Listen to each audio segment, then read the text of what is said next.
Hello, here for a holistic creative chat. And for today's chat, I have a guest with me who's an artist, Anna Meade. And I'm really, really excited to have Anna for this chat because I don't know if we've touched on this much in the chat so far, but she's really the brain and heart behind a beautiful outreach program that is taking place right now that we could all be part of if we are able and want to. And so when I saw what she was doing, I was like, oh, I want to talk with her, and I want people to hear us talking about creative process and healing, and to learn a little bit about this outreach program called Healing Hearts. So before we jump into Healing Hearts, Anna, what I think we all want is to know a little bit about you and what creative process and creative practice looks like for you. Okay. Well, when it started off when I was young, I did a lot of knitting and crocheting, and I think I thought that I knew I needed a creative outlet. And I thought that I had to do something that was really productive, that was really, valuing the materials and the time. And so I made a lot of things for people and I gave away a lot of gifts. And then over the last, I guess, 3 years, I've started manifesting my creativity through art journaling. And that's really where everything changed. So just giving myself that permission to waste paint, or to just to spill things, to get messy, to make layers. Once I got really comfortable with doing that, my process really changed dramatically. And so art journaling has been my entrance into the creative process. And then it took me about 18 months to get brave enough to paint on a canvas. And it was actually my husband knew that I wanted to paint on a canvas. So for my birthday a year and a half ago, he bought me like 10 canvases. Aww. Yeah. And so then I started doing that. And so now here I am today, and I balance between painting on the canvas and art journaling. And I also have always liked to write, and I've always liked to journal with words. And so I try to mix all that in. And it depends on what I'm trying to express, whether I do it in pictures or whether I do it in words. So yeah, one of the things that I really enjoy doing is focusing on one word and really meditating on what it means. And I do that in my art journal, and I also do that on canvas. So I think that's my most regular process, is just really regularly considering words and what they mean to me, and different meanings and how they're represented in my life. That's a very powerful practice. It's very similar to a practice I keep for my personal work as well. It's either a word or a short phrase, and really being with that. And for me, it's even about feeling it in my body, and how does that resonate? Or sometimes, do you find that you work with ones that you are most attracted to, or ones that sometimes are triggers too? How does that look for you? Oh, that's a good question. When last year, when people were picking like their words of the year, I put a thing on in my store saying that I would do custom paintings of somebody's one word. And that was really interesting for me because I was really kind of forced to face some of these trigger words. And some of the words that people came up as their theme for the year are just really powerful. And I think the hardest one for me was fearless. Yeah. Beth Morey gave me that one, and I thought, oh my goodness. Fortunately, she didn't mind waiting a couple weeks for me to really work through it. So that was an opportunity for me to open up, because usually in my practice, I tend towards words that feel more safe for me. I think so that my artwork is more of a safe place. But I love that. That's such an important thing, and I see it all the time online, and I see it just in life. I mean, we have words that work for us and words that don't. And then that can be like a tension point with people or in relationship even. Whereas maybe even the intention, like this word might mean this for me, but it means something negative for you, but you have another word that fills what that word means for me. And so we're not so different, but there's these words that become like these weird obstacles sometimes. That's true. And it's all about how we define it. I love that you worked through that. Do you feel like you found some peace with that particular? Yeah, I think I did. Yeah. But I also realized in myself as I worked through that maybe fearless is not a state that I'm going to work through, but like that might not be something that exists for me, but Mhm. courage is something that exists for me. Right. Yeah. So yeah, so just working through that Yeah. it is really neat. Yeah. I love that. Yeah. Because I actually see both sides of the fearless argument, and I love it. Because to Mm-hmm. me, it's like I don't really tend to think of it as without fear, because that's just impractical, you know? Mm-hmm. But it's like, it's the moving as if without fear, Mm-hmm. Mm-hmm. despite fear. So with Right. courage. Yeah. Right. Oh, that's such a good. I didn't even know that topic was going to come up. That's so good. I love that. Uh-huh. It's juicy Mm-hmm. stuff, particularly for art journaling, where we're working with words and how Mm-hmm. we process Mm-hmm. and place meaning and then shift perspective. So Mm-hmm. very cool. And it actually is a nice little bridge into something I wanted to ask you about, the power of words and the power of names. So Mm-hmm. on your site this weekend, I was reading one of your bios, and I forget which site it was, but Mm-hmm. I was reading a little bit, and you actually chose Mm-hmm. your Meade Mm-hmm. as the last name Mm-hmm. for you to take on. And Mm-hmm. so, talk a little bit about that process and maybe the power behind that for you. Well, I wanted to kind of create a different identity online because I wanted a space where I could give myself permission to just really express myself. Mm-hmm. And my grandmother's maiden name is Meade. And she and I were very close when she was alive. She had many, many grandchildren, but I don't know. We always had a special connection, and she lived close by. Well, relatively close by in the mountains of Tennessee. I could get there within a couple hours. Mm-hmm. And so I would do that. I would just go up on the weekend and spend time with her. And when my grandfather died, I found out she just started talking about a whole bunch of things that she never talked about before. And it was really interesting and it was moving. And I realized so much about her life that was hard that she had gotten through. And it was so neat to hear her tell her stories, finally, that she had always felt like I don't know, out of respect for different people that she had to keep it to herself. Sure. And so when I decided to choose a name, like once I thought of choosing her maiden name, I knew I had to do it Yeah. because I didn't. I say on my site like I didn't want to wait until I was close to 80 before I felt like I had permission to tell my stories Mm. and to just say things the way they were. And so that's why I did that. Yeah. And it's not that I kept people away from me.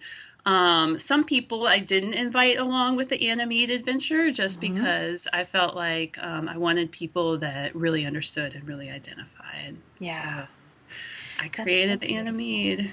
Mm-hmm. Hmm. I love that. It And was so exciting, and I mm-hmm. loved how much that people in my online art community just really embraced it and Mm. didn't question it, just What a went with it. powerful thing. That there's, Yeah. in different cultures, there's Mm-hmm. like a rite of passage sometimes where names are given or names are chosen, and that Mm-hmm. same thing too.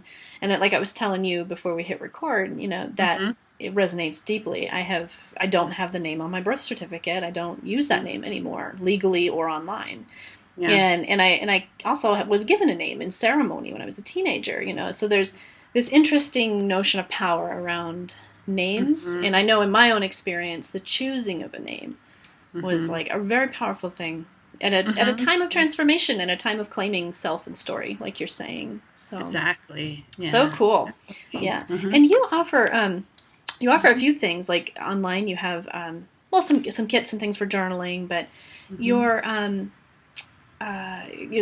you're part of a creative biz planning consortium, which is Mm-hmm. interesting, and I just wanted to mention that because I know I'll have some Mm-hmm. listeners who want to kind of look into that a little bit. And Mm-hmm. then your moon journal too. I didn't get Mm-hmm. to look at that too closely, but could you tell us more Yeah. about that, because it looked very cool.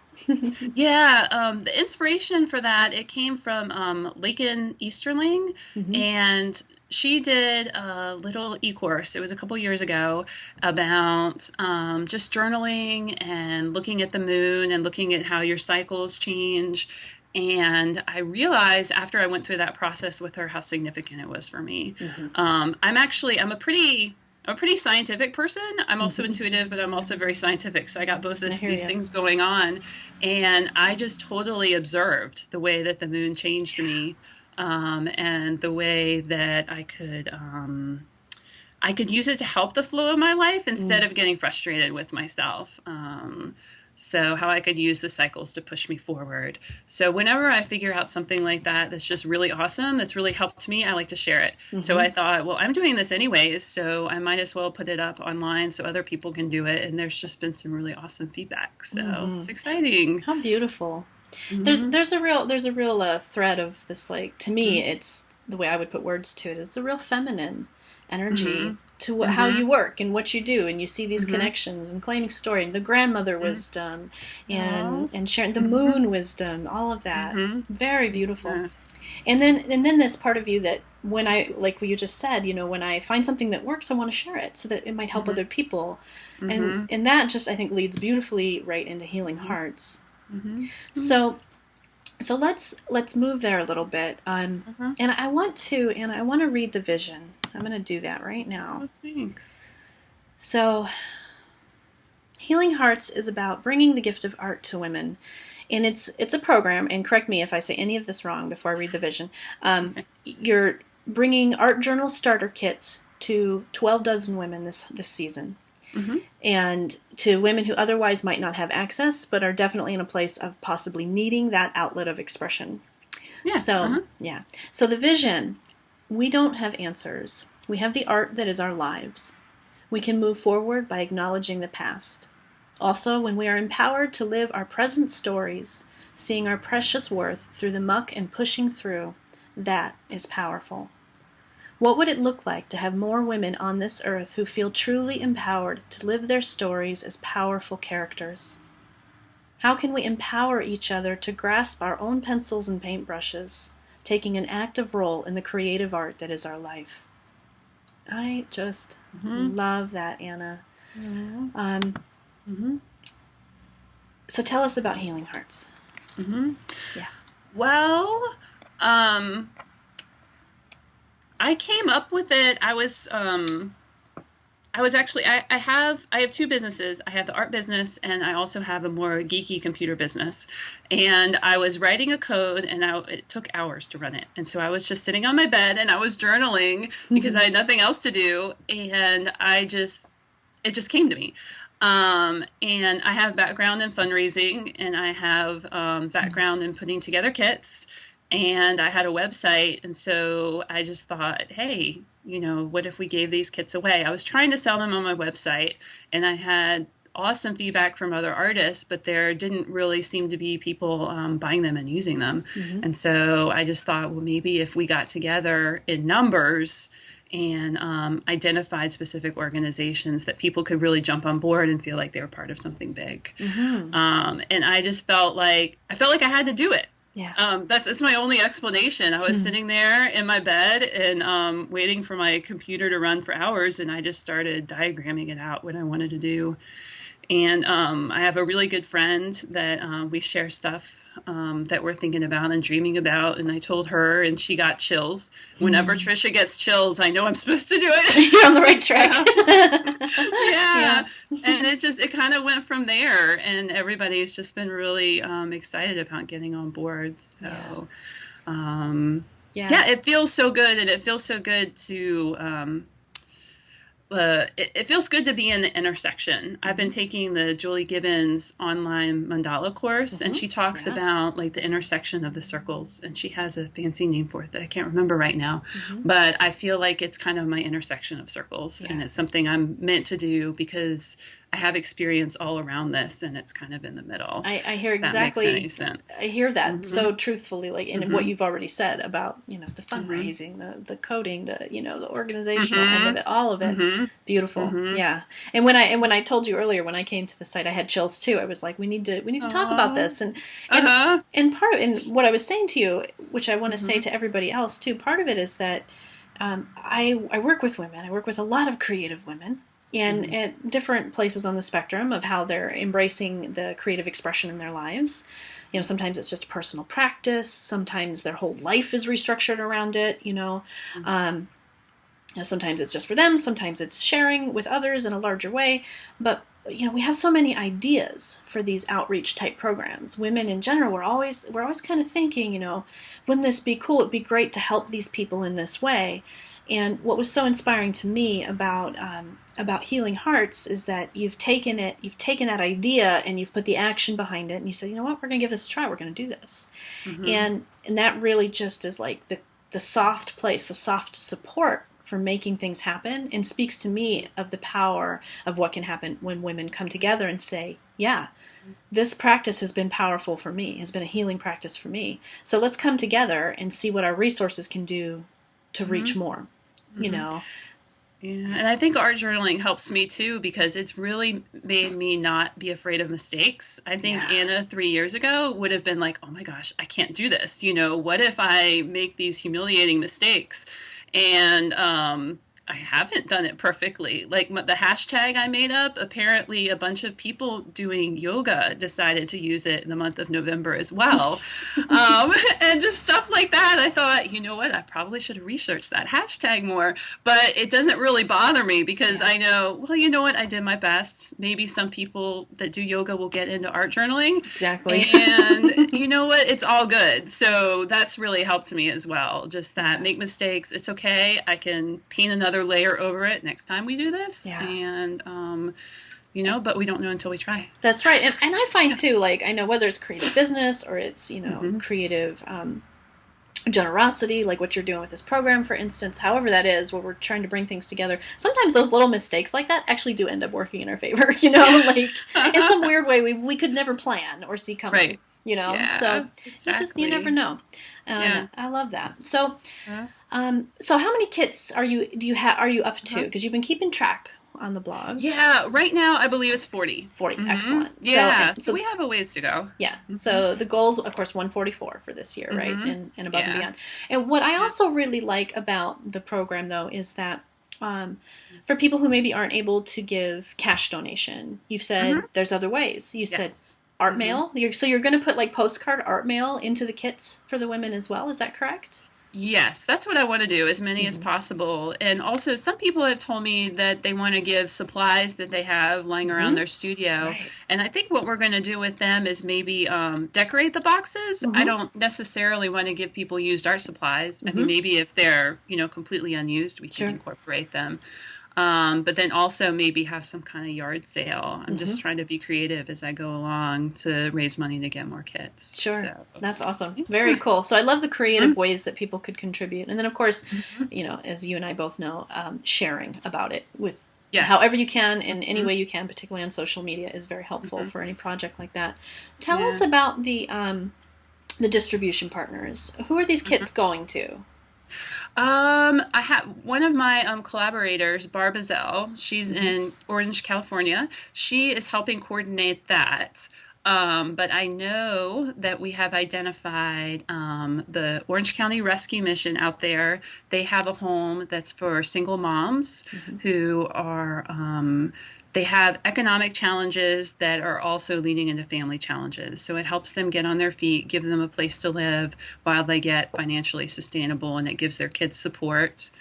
Um, there's an organization here in North Carolina that's Family Service of the Piedmont, and they do some similar things, and they also have a really strong mental health component for the women, and their women are some of them are in domestic abuse shelters.